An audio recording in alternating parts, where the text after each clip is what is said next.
Folks, welcome to the second video on nuclear and cell division. What we're going to do here is focus on the mitotic spindle. That's the most important structure during mitosis, and as what we're going to focus on here are the roles of motor proteins and the microtubules in anaphase A and anaphase B.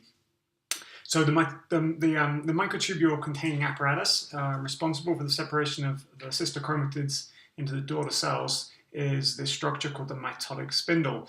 And as you know, microtubules have this inherent polarity. That means the two ends have distinct chemical properties. The end where the microtubule's assembly is initiated, in the case of the spindle, that's the centrosome, and in interphase centrosome also, that's the minus end. And the end where most growth occurs is the plus end. The plus end radiates away from the microtubule organizing center or the centrosomes towards the periphery or the interior of the cell. So during late prophase, microtubule growth speeds up dramatically, and also the initiation of new microtubules at the centrosomes increases. When the nuclear envelope disintegrates during prophase, prometaphase, the kinetochores and the chromosomes can come into contact with the microtubules that are radiating from the centrosomes. So when the plus ends of a microtubule binds the kinetochore, the microtubule becomes called a kinetochore microtubule. Now, the two kinetochores are on pair of sister chromatids. The two kinetochores are located on opposite sides of the chromosome. So if this is one sister and this is another sister and they're tightly bound, there's a kinetochore here and a kinetochore here. So a microtubule can attach here and also here, and so you have bipolar attachment.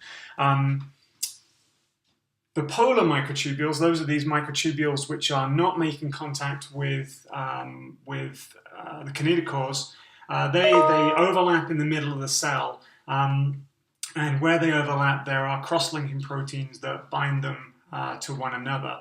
So let's take a look at the several motor proteins that play an active role in mitosis, and we're really here thinking about anaphase A and anaphase B. However, there is chromosome movement based on motor protein activity as the chromosomes congress on the metaphase plate during prometaphase into metaphase. So, as you know, motor proteins use the energy stored in the chemical potential energy stored in ATP to change shape and therefore exert a force, and that force can then be used to do mechanical work, such as the movement of structures to which the motor protein is attached. For example, a motor protein attaching a chromosome at the kinetochore to a microtubule. Okay, so let's take a look at the first place that we can think about microtubules working with motor proteins. So chromosomes are moved, kinetochores first. So if my knuckles here represent the kinetochores, then the kinetochores would be pulled away first before the arms of the sister chromatids move. So it's kinetochore first movement. So the chromosomes are moved kinetochore first towards the spindle poles during anaphase A. And that's driven by a family of kinesins which are associated with the kinetochore microtubules. You are very needy. One kinesin-like motor is at the plus end of the microtubule, so in here, embedded in the kinetochore. And it chews up the microtubule at this end as it walks towards the minus end. So it's dragging the kinetochore and the sister chromatid towards the minus end.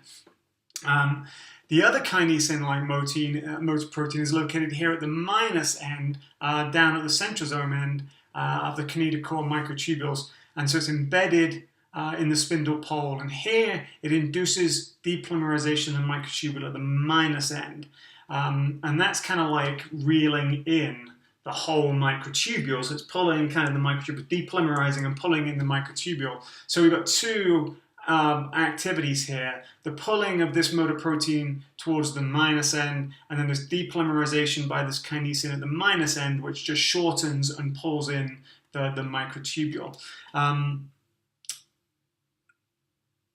We also have some activity over here, where the microtubules, the polar microtubules overlap.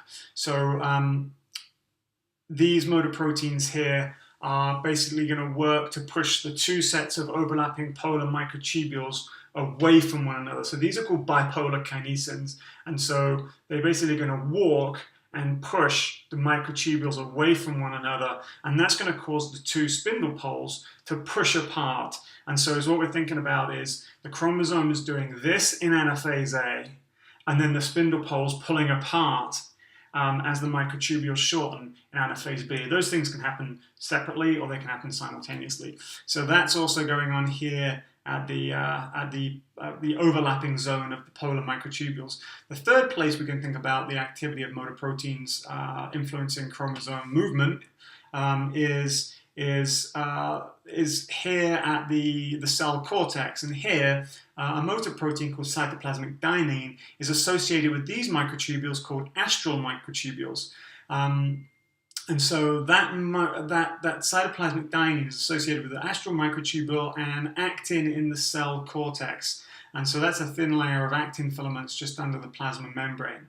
And so the dynein here is going to move, it's going to walk towards the minus end, so towards the centrosome end. So as it walks in this direction, it's pulling the whole centrosome towards the edge of the cell. Now the cell doesn't move in, the cell membrane doesn't move in, the centrosome is pulled towards the cell membrane. And so we've got anaphase A doing this, and then we've got anaphase B, where we're pushing the two poles away due to the activity of the bipolar kinesins down here at the polar microtubules, and we're pulling the poles towards the cell periphery. And collectively, that's going to have the chromosomes doing this, and then being pulled as the spindle elongates. So that's the role of the mitotic spindle in nuclear and cell division 2. I'll see you next time. Bye for now.